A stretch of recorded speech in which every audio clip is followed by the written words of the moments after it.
Very interesting, and as we discussed a little bit, we start at the international level, and I think Dr. Burkle highlighted some of those events that now will set the stage as we move on excuse me, to our federal level and take a look at, from the VA's perspective, the VA with the capability that we have in clinical management to take a look at what their capability and requirements are as we look beyond this into the domestic event.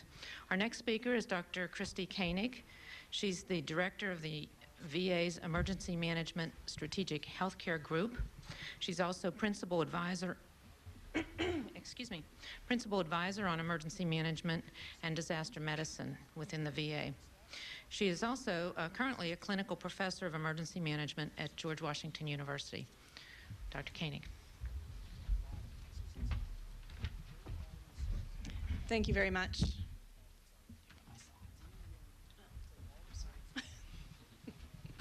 These are not my slides. Sorry.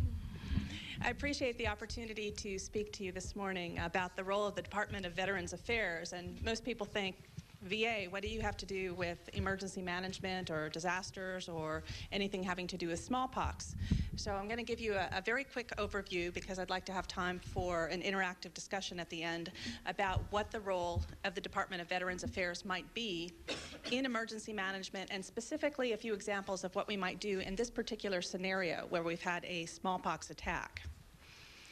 VA is now, it hasn't always been, but it's now one of the cabinet level departments, and it's actually divided into 3 administrations: the Veterans Benefits Administration, the National Cemetery System, and the biggest area where most of the healthcare resources would be located is the Veterans Health Administration, and that's where I'll concentrate on today. But as you heard some of the comments from Dr. Burkle, there could be questions of what do we do with mass deaths, mass burials, where we might, for example, turn to our National Cemetery Administration for assistance. One thing I do want to let you know is after September 11th, much like many of the other cabinet level departments, our secretary established a new office at the department level called the Office of Operations, Security, and Preparedness, showing an increased emphasis on Homeland Security for our department. Within the Veterans Health Administration, the largest piece of VA, we have 4 missions. Everyone's pretty much aware of our medical care mission. The whole reason we exist is to take care of veterans. But we also have a very large education mission. We actually have about 107 medical schools in the United States have agreements with the Departments of Veterans Affairs. And most people who have gone through medical training, physicians, nurses, and others, have done part of their training in the VA system. So you can see that infrastructure could be used for education on terrorism types of activities. Then we have a very large research mission across the country. We do a lot of different research projects. And the area where I'll concentrate today is the so-called 4th mission, or contingency support, or sometimes called emergency management. As Dr. Barbas mentioned, my office is called the Emergency Management Strategic Healthcare Group. The Veterans Health Administration is divided into a number of strategic healthcare groups, and ours concentrates on emergency management. I won't read you the entire mission statement, but the important thing to note here is that in addition to our primary role of caring for veterans, we are the primary backup to the Department of Defense. If there is a war and we have soldiers and sailors coming back from overseas, we are the primary backup. And also, we assist the public, not just veterans, veterans and non-veterans, through the National Disaster Medical System and through the Federal Response Plan. So this is a role a lot of people, even in VA, are not that familiar with. Very briefly, the 6 major emergency management functions that we look at are, first of all, VA contingencies, making sure that all of our medical centers, clinics, facilities, and personnel across the country are prepared for any type of disaster, including biological terrorism. Secondly, primary backup to DOD. If we have people coming back who are injured overseas and they fill up the DOD hospitals, they're next going to go into VA hospitals. Active duty military will be housed in VA hospitals. The next one is we're one of the 4 partners in the National Disaster Medical System. So if there are casualties within the United States that overwhelm the system, if we got a whole bunch of people coming down with smallpox within the United States, we would help coordinate getting those patients into civilian facilities that are enrolled in the National Disaster Medical System. Not VA hospitals, but civilian facilities. And we maintain MOUs across the country with about 1,500 of the 2,000 civilian facilities that participate in NDMS. DoD maintains about 500 of those MOUs. Then the Federal Response Plan, as you're probably aware, that is sort of the umbrella by which, if there is a presidentially declared disaster, all of the different departments and agencies in the United States are supposed to work together. Skip mentioned that there's not really a lot of organization overseas.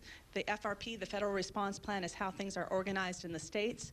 When we use it, it works pretty well, but we don't always tend to use it. VA is in a support role. We're not in the lead for any of the emergency support functions. The next mission is radiologic emergencies, and we actually have a special team that's authorized by an executive order and as part of our role in the Federal Radiological Emergency Response Plan, and it's called the MERT, the Medical Emergency Radiologic Response Team. So if there were a radiologic dispersion device, for example, we might be called upon to assist with the casualties. And then finally, just like all the other federal departments, we participate in continuity of government, which would certainly be an issue if we had some type of biological terrorism attack. In terms of making sure that all of our facilities are prepared for any type of disaster or emergency, I have staff across the country who are called area emergency managers. And if you look in your local jurisdiction on our website, you can find the person who's closest to you if you want to get more information. We have an all-hazards approach, so we don't separate out terrorism or terrorism spending as something special. We look at all types of emergencies. If it is a quote-unquote naturally occurring pandemic flu, it's going to have essentially the same effects on the healthcare infrastructure as a biological terrorism attack. So we want to plan for everything, and we look at a comprehensive emergency management approach. This is to show you what the infrastructure is that exists. VA is actually the largest integrated healthcare system in the country, and our regions are called VISNs, or Veterans Integrated Service Networks. We have 21 of these regions across the country. Within each of these VISNs, we have medical centers, and currently we have 163 medical centers. So if you think about it, in virtually every locality within the United States, we have a facility, over 800 ambulatory care clinics, and many, many other fixed facilities across the country that are federal facilities. In addition to the facilities, of course, we have the personnel to staff them. And that's the way, if we're requested to provide doctors or nurses or pharmacists to help break down the stockpile that Skip mentioned, we can go across the country and pull a few people from here and there and not degrade our primary mission, because we've got over 15,000 physicians, almost 60,000 nurses. So in a smallpox attack, what would VA do? Our primary mission is always our primary mission. So we would make sure that we were protecting our facilities so that we can continue to provide care for veterans. That might mean immunizing healthcare providers who work in our facilities, if that were the decision of the president. It might mean education for people who work in our healthcare facilities. It might mean identifying isolation facilities. Anything we would need to do to make sure that we can continue our primary mission. In addition to that, we very well would likely be called upon to support the nation for various different things. Again, we're never in a lead role in the federal response, we're in a support role. But for example, did you know that VA purchases all the pharmaceuticals for the National Pharmaceutical Stockpile for CDC? We were chosen because we have very good buying power, because we have this national system and we have good contracting. So we maintain several different kinds of stockpiles, including the CDC National Pharmaceutical Stockpile. We have a prime vendor system. We can get supplies very, very quickly in most cases. We have good agreements with vendors. You know, if we needed a lot of ventilators, for example, we could assist with doing that. We have personnel that could be called upon to assist. And there's been some ongoing discussions at very high levels in terms of whether we might have a role in smallpox vaccinations, either now or post-exposure. A couple of initiatives I wanted to mention to you. One is the MSHIC Technical Advisory Committee. And this is a group we put together.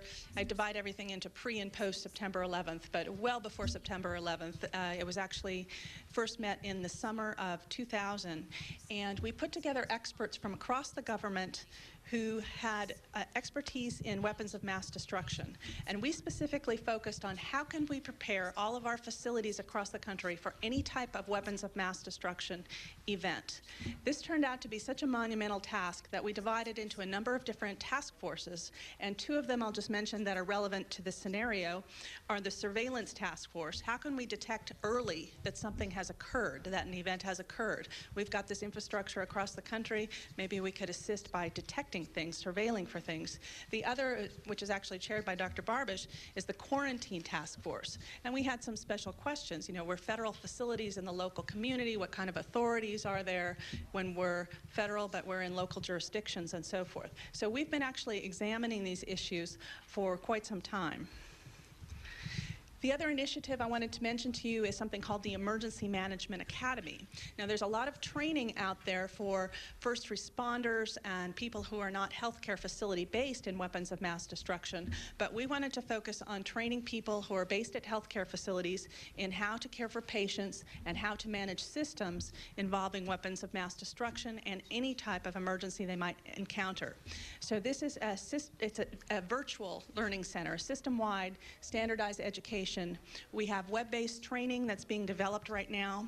We have a satellite broadcast system, much like DoD has, and the ability to broadcast simultaneously across all of our facilities. We did this, for example, after September 11th. We put a video on biological terrorism, broadcast simultaneously at all the VA medical centers, invited the community partners in to watch, and you could have a live interactive discussion with our experts who were speaking on this video.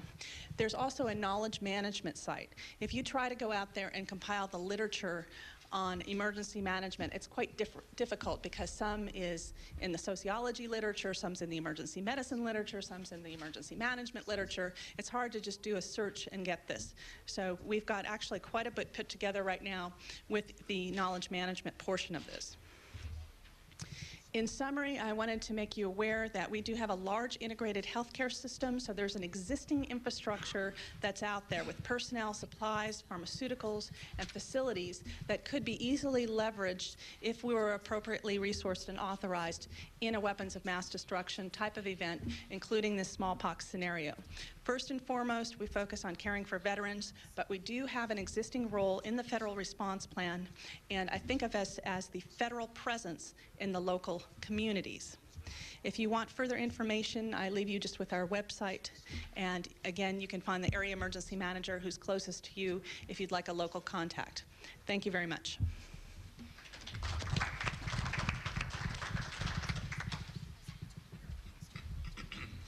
Thanks, Kristi. That was very enlightening, and I think that now we're looking at the international. We've gotten to the national level to take a look at across the board at some of the certainly U.S. national assets and how now we're ramping down to the regional level. I'll try to do a little bit better on my requirements here to manage the computer. Our next speaker is